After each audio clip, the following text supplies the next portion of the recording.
Now, I come from that family. The grandparents, while they were, I'm giving you now a full story of, of how the issue about spirits came in. Now, when my grandfather, who is called Ngonga Kudima, that is a brother also to Odima, so he's called Ngonga Kudima. So Ngonga Kudima, and he was the chief. Now he was retiring. The British crowned him to be the first chief in Luoland. So those days they were paramount chiefs. Eh? Yes. So he was crowned to be the chief in the village. Now he was looking after Alego, and Alego expanded to Alego Usonga. Now they were looking for somebody else who would be a chief in the community. So my fathers or my grandfathers, none of them, they were using some charm. You rub it on, they get it from the boat, it's a timber, so we call it mbofwa. So that mbofwa, when they were going to war or they were going to fight or going to anything, they would ask a question to that timber. If the timber stops moving, then they know that is accepted, whatever they are mentioning. So that is how they were looking for a chief. So they tried to look for all the men around. They could not get anybody that this Mbofwa could get hold of. So they decided now that why don't we look at the pregnant women? So they looked for the pregnant women. So they were calling the names of those pregnant women. So this thing caught my mother. So when I was born, they were told that I was born. The message came that my mother gave birth. But now, unfortunately, they expected a boy because they know that only a boy would be a chief or a leader. So, but they found I was a girl. So, Onea told them, we cannot spoil what we have already made, because they had already made all the taboos and all the cleansing concerns that leader who is going to be born. So, they said that it should let go. So Onea stood up and said, we cannot spoil what we have already made, because the world is going to change. So the world changed, that now women could get ID cards after several years when these people are all dead. Oh, they were not getting the IDs, women, those days? Those days women were not getting any IDs, and just women were not recognized to be leaders in any way. If I was married to somebody, and my father blessed me for the leadership, my husband would be the leader, not me. Yeah, but Unea said, so when the world changed, women were now given ID card. So when we got the ID card, this Amotowera was one of the servants of my grandfather that was now given the leadership, because they said that this boy, he knows everything that I do. All my movement and whatnot, is the one who is going to look after this leadership until we get somebody else who is going to look the leadership. So Amothawira went ahead with the leadership. And I grew up. Now when I came back to Siaya, unfortunately, when Mzungu bought for me a house in Nairobi, in Langata Ngei Estate Phase 2 Extension, my house number was 226. I was the first person in Ngei Estate Phase 2 Extension, because I was living in Ngara, and the house I was living in Ngara, they were doing renovations, so I had to shift out and stay in a hotel. So when I went to the housing corporation, I requested the manager who was there was a British, so he accepted I could move into the house even if they have not done the final touches. So I moved in even before they finished, they done the final touches. So they were doing all the final touches while I was in my house, because the National Bank bought for me the house directly. Now, when it came to buying a second property, my grandmother said I cannot buy all properties in Nairobi. So they had identified that I should now come back to Siaya. So I didn't know why I was coming back to Siaya. So I came back to Siaya. I found the first property I bought, it was small. So I came here and I found when this portion of land was big. So I bought this portion of land. So when Buzungu came here, he said he cannot put up his money on a bush. That was a big bush. So he said he cannot put his money in a big bush like that. So Messiah Undeto, they call him the god of Legio Maria. Yes. He was in Siaya. So as I used to go to the hospital and help poor people who are desperate, they don't have money to pay for their hospital bills, they don't have money to buy the drugs. I used to go every Wednesday. That was my distribution. I used to distribute and help the poor people. As I used to do in Nairobi, so I said I should also do it the same in Siaya. So I went to the hospital and I found when a girl was being possessed by evil spirits. So somebody said that Legio Maria man could help. So that is how I came to go to the Legio Maria to get this Messiah Undeto. When he saw me, his people were preventing me from going to see him because I was having a trouser. So they said the woman with a trouser cannot walk into our father's house. So you can say that time you were civilized. You had gotten the light of civilization.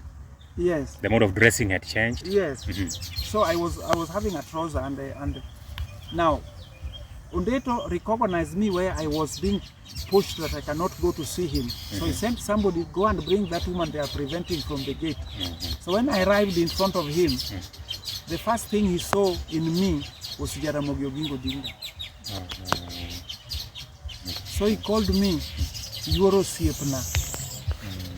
But now I was wondering, his people are punishing me there, and where did I see him?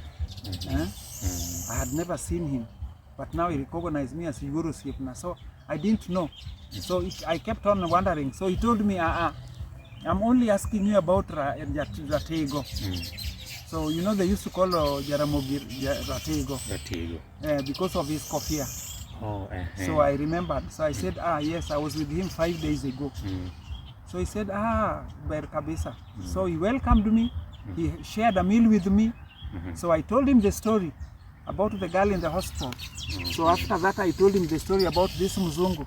So he told me, no, there are 3, not only 1. There are 3 Wazungus that are coming to help you put up this place. I will go and bless that place myself. So Messiah Undeto came here.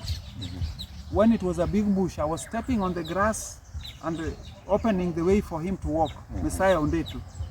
So I walked in this compound and blessed this ground.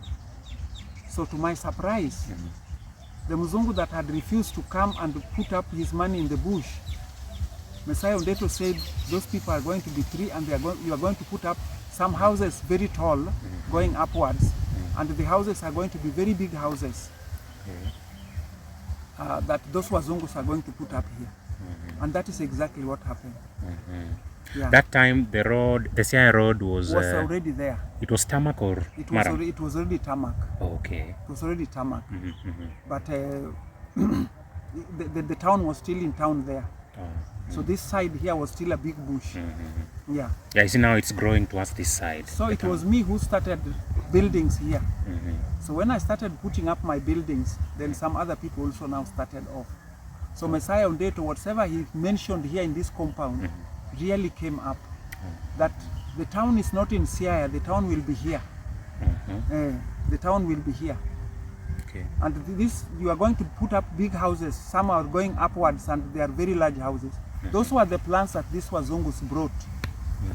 I was putting up a bakery that was now extended to a hotel and my own residential. They were going to put up a workshop here. The plans were very wide, made up. But now, because my people, as I was now helping people here, many people came for my assistance, school fees, whatnot. Now I ended up being engaged that I'm going to stand as a mayor in town. Siaya town? Siaya town, to take over Orwenjo. So when I came, I found when Ford Kenya offices were not paid for several years. So I went ahead and paid the Ford Kenya offices. The arrears now. The arrears. I paid everything. and this even encouraged them even more. That you see, she's not only a woman. When we are talking about Mugogo, she's not only a Mugogo. You see, she has already paid even our bills here that we were defeated to pay, and our men were here, and she's the one who have now catered for this. So that is how I ended up in politics. So my people insisted that I should now be the mayor of Siaya. So they elected me to be the mayor of Siaya. So when I went with my documents to the office where Raila was and Kajwang, I left here when I'm already elected to be the mayor of Siaya, that I'm now going to stand with Kanu in Ford Kenya ticket. Oh, it was electoral seat. Yes, yes. So when you get it, and then you go to the headquarters and you get your certificate. So when I went to get my certificate, is when Kajwang was telling Raila, it's only Mama that has been accepted in Siaya, but now you are talking about the person that Ringo is bringing from Nairobi. He doesn't have the documents in Siaya. So Raila insisted, give the Ringo's name. So I said, if now Raila is talking about a Ringo, and a Ringo tortured his wife so much, maybe there's a deal. So why do I have to push? So I let it go. But I told Kajwang, when I'm leaving this office, my son did not want to work with me, so I'm going to Kanu. I'm going to work with President Moi. So when I leave your office here, I'm going to President Moi. So I'm going to be a Kanu member. So I let it go. So the person who was my second person here in Siaya was called Oluocho Luanda. That was number 2 to me. So I told Oluocho Luanda, see how to negotiate with our old people there. Because they insisted nobody's taking that seat. They kept a woman on my seat until I come back from Nairobi. I'm the one taking over. So Oluocho Luanda had to pay them 32,000 shillings in order for him to be accepted by our community. So that is what happened. So when I came back from Nairobi, I became a Kanu member, and I said, Odinga left me in the Gunda, we call it Gunda. What's Gunda? Gunda is where people shift out to go and build somewhere else. So if my son have already made up, so me I've remained in the Gunda. So me I'll look after the Gunda. So I remained there. So I went back to Kanu. So I was working for Kanu from there on. I worked for Moi. Now, the mayor that was elected now, Oluocho Luanda, he was a mayor throughout, and we were working together with him. He supported me in so many ways. When I was doing construction and running the restaurant in a county council, he always supported me. When somebody would hinder me in any way, he would always support me. Yeah, so was very supportive. Yes, it came to now a big election. They said now I'm not worth being Nini, so I must be the MP Alego Usonga. That's which year now? I can't remember the years. 90s, maybe 90s. Yes, 90s. So they wanted to elect me to be the MP Alego Usonga. That is when now President Moi was reaching his retirement. He wanted now to retire. Now, we have been campaigning, you know, I was the chair lady of Kanu, Alego Usonga, for a long time.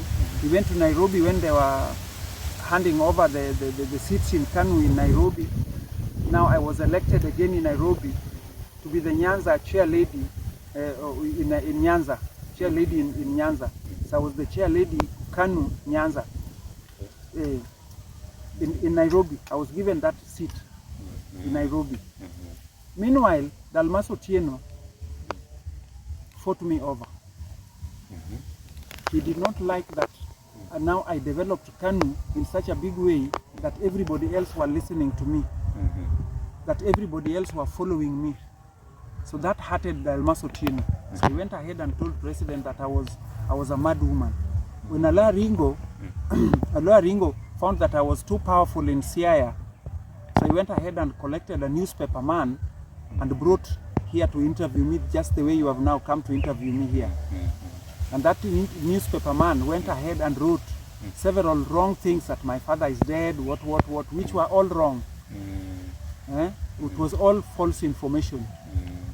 And then he says that I was a stripping politician, Aloha Ringo. He wrote those things.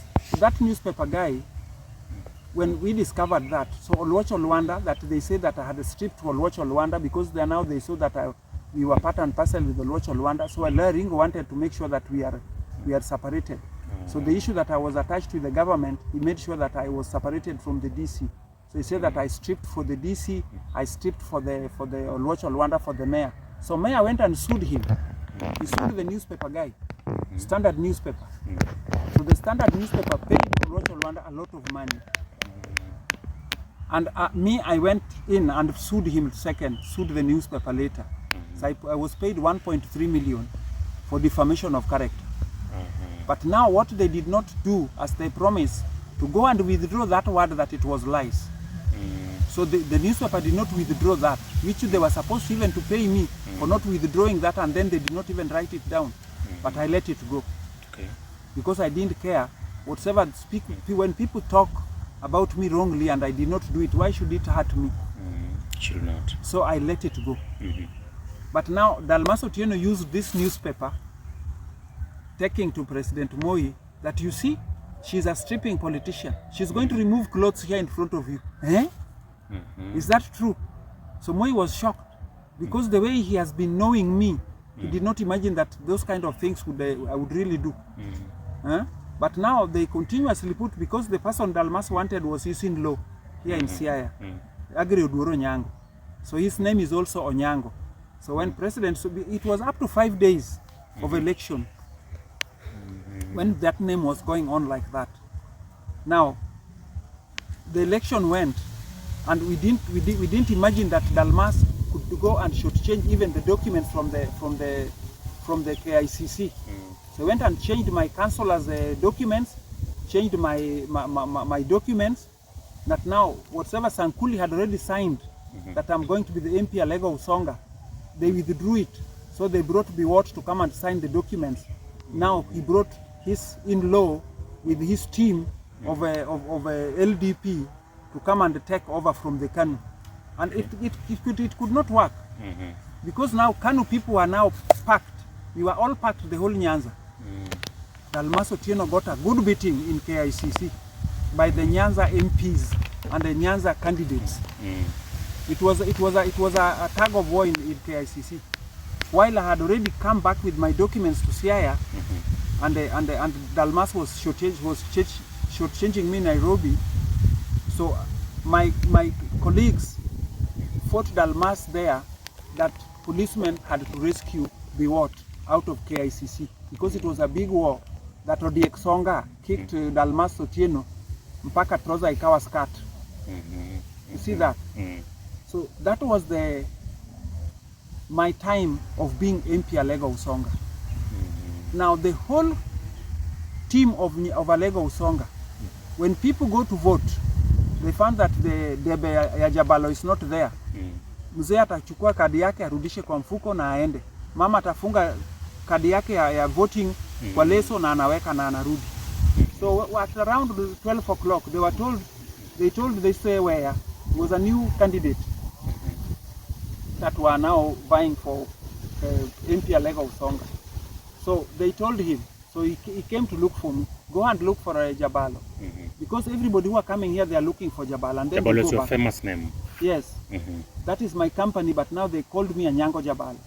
Okay. Yeah, it was my company name. It's Jabalo Gardens Company Limited Liability. Yeah, which I was doing building construction. I'm the first contractor lady in Kenya to do construction. And all the buildings I did a police line in Kakamega. I did Vihiga police post, the fencing of Vihiga police post. I built Kenya Industrial Estates Plasmo Bakery behind the Sembi Motors. And I worked also for Weko in Kakamega. All those projects were very well done. And I also built a place here in Siaya, Kenya Industrial Estates. I did extensions. And Margaret Island, I worked for a IFAD fund, building up a hospital, which went very well in the island. So they gave me another project again outside the land in Uyoma, Anyango Health Center. That another man was doing it and then he failed. So they gave me the job to complete the work. So I went and completed the work. Okay. So those are the projects I did here Okay. in Siaya and in Nyanza. But Nairobi, I did a lot of private homes that I was doing building construction. That is how Kenya Industrial Estates came to discover me when they wanted a contractor here and they could not get somebody who could even do the sewer. So they sent Mrs. Nyamodi to me. So Mrs. Nyamodi came and located me. So I went with her there in the Kenya Industrial Estate and I saw the toilets could not flush there. There was a lot of blockages there. So I did all that and renovated the extension of their offices. That is how the board of the governors and board of directors of Kenya Industrial Estates gave me the Plasmo Bakery direct without even tendering it. They said, she's a lady, but the job she has done here is better than all other contractors. So I was given that project, which was 5.3 million worth of by then, 1990. So I did the job very well, and it came out very well. How much that money could be right now? 5.3 million. That's a lot of money. In 1990. Now it should be a lot of money. A lot. Yes. Like a billion now. Heading to a billion or 500,000. Yeah, like a billion. Yeah. Like a billion. Okay. Even the job that police gave me was 2.6 million. To do the re-roofing of their houses. Okay. Yes, in Kakamega. So And that is why they gave, when I did that job very well, so they gave me now a job now in Vihiga. So I did that because anybody who was any contractor that was taken there to do the poles, the next day they would find the poles have sunk. They didn't know how to handle the soil because that place was having black cotton soil. Now using the black cotton soil, nobody knew how you should handle it. But when I went there and put my pole, it went steady. So I was awarded that job. So I did all the fencing of Vihiga police line, all the fencing. So maybe somebody could ask. What's your profession? Are you an engineer by profession? Well, that is what they called me. Yes, but I don't have the certificates of engineering. But I do those jobs without those certificates, and I do it very well, better than the engineers with documents. Yes. Okay, you are gifted. Yes, I'm gifted. now to maybe our next topic, we would love to discuss about your relationship and Jaramogi Oginga Odinga's family. Yes. Okay.